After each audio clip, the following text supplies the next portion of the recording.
Mga guys, yung customer dito, kasi paalis siya bukas. Tapos nagpa-highlights, nagpa-color siya. Yan. Bumili ako para sa kanya. Pang despedida.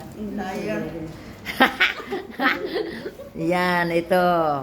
Para lang mag-alis na siya bukas. Taga Cagayan de Oro siya. Ako taga Butuan City. Di ba?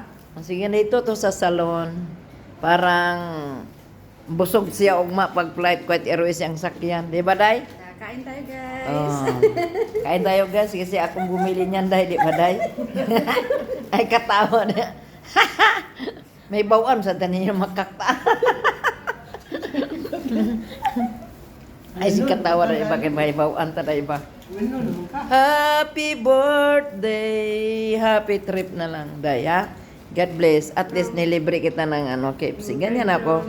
Kasi alam mo na Ay, yung... pang birthday ko to. Birthday ko pala sa June. Anong pitsa? June 13. O, pagbalik mo dito, madala ka ng saging saba. Saging saba, paborito ng mga Pilipina.